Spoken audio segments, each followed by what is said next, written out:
అమ్మగరిట ఛానల్కి స్వాగతం. అందరూ బాగున్నారా? ఈరోజు అయితే అందరికీ చాలా ఇష్టమైన వంకాయ పచ్చడి చేస్తున్నానండి. పచ్చడి వంకాయలు అంటే ఇలా పెద్ద సైజు ఉంటాయండి. ఇలా పెద్దవి మనకి పచ్చడికి బాగుంటాయి.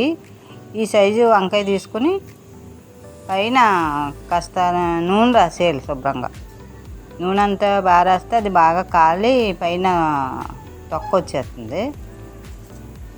దానికి ఆయిల్ రాసి చాకుతో 2 ఇలా ఘాట్లు పెట్టుకుంటే బాగా కాలుతుంది.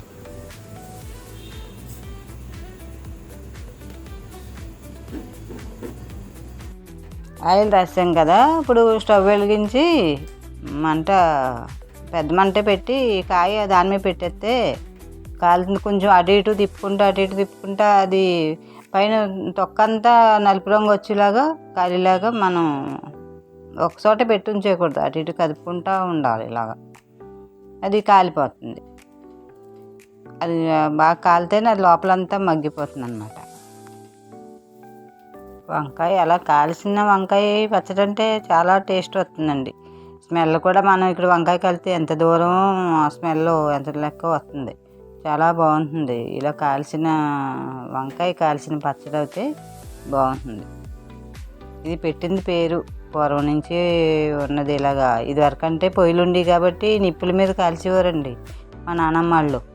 ఇప్పుడు మనకు అలా ఎలాగా కుదరదు కదా, ఇంకా స్టవ్ మీదే కాల్చుకోవాలి. అలాగా చూడండి, కాలిపోయింది కదా, కాలిపోయింది.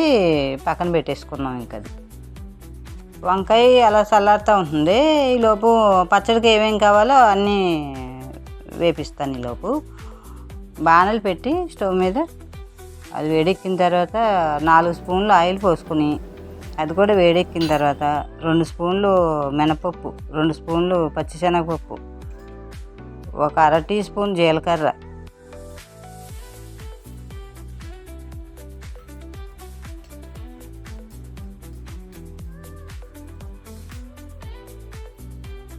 ఒక ఎల్లుల్లిపాయ అండి చెదగొట్టేసుకోవాలి. ఒక 10 పచ్చిమిరపకాయలు అది పేలుతాయి కదా, ముక్కలు చేసుకుని వేసేసుకుని వేయించుకోవాలి. కొద్దిగా కరివేపాకు వేసుకోవాలి. అవి దోరగా వేగిన తర్వాత 1 కప్పు కొత్తిమీర బాగు చేసుకుని ముక్కల కింద కట్ చేసుకుని కడిగేసుకుని, అది కూడా తాలింపు సరుకులు అవన్నీ వేగిన తర్వాత అప్పుడు ఈ కొత్తిమీర కాస్త అందులో వేసుకోవాలండి. అది కూడా వేసేసిన తర్వాత పెద్దగా వేగక్కర్లేదు, ఇంకా కొంచెం అటు ఇటు కలిపేసుకుని స్టవ్ ఆపేస్తే ఆ వేడికి మగ్గిపోతుంది. అది వేపించి పక్కన పెట్టి చల్లారిపోయినాయి. అవి మిక్సీ జార్లో వేసేసుకుని సరిపడి కొద్దిగా చింతపండు విడివిడిగా తీసేసుకుని వేసుకోవాలి. ఉండ కింద వేస్తే నలగదు. దాంతోపాటే 1 టీ స్పూను రాళ్ళు ఉప్పు, అది కూడా టేస్ట్కి సరిపడి ఎక్కువ తక్కువ తినే వాళ్ళని బట్టి వేసుకోవచ్చు. 1 చిటికెడు పసుపు వేసేసుకుని మిక్సీ పెట్టేసుకుని, మరీ మెత్తగా నలగకూడదు, కొంచెం బరగబరగ్గా పెట్టుకుని మిక్సీ. వంకాయ చల్లారిపోయింది. ఇప్పుడు ఆ పైన నల్లగా కాలిందంతా పైన తొక్క ఉంది కదా, అదంతా తొలిచేసుకుని ముచ్చుకు తీసేసి అదంతా చాకుతోటి చిన్న చిన్న ముక్కల కింద ఇలా కట్ చేసేసుకుంటే, ఇంకా మిక్సీ పెట్టకూడదు. అది అలా చాకుతోటి ఇలా కట్ చేసేస్తే అలా పక్కన పెట్టేసుకుని ఉంచుకుంటే సరిపోతుంది.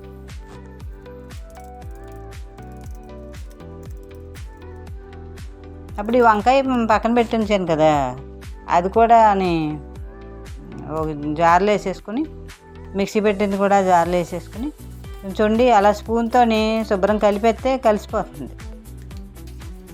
చూడండి, కలిసిపోయింది కదంతా. పైన కాస్త కొత్తిమీరని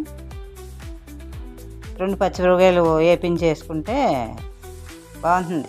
దాంతోపాటు ఆ పచ్చిమిరపకాయలు కూడా తింటే బాగుంటుంది. చూడండి, బాగుంది కదా, చాలా గుమగుమలాడి చాలా టేస్టీ వంకాయ కొత్తిమీర పచ్చడి. ఒకసారి ట్రై చేయండి. ఇలాగా మీరు కూడా ట్రై చేస్తారు కదా. Thank you.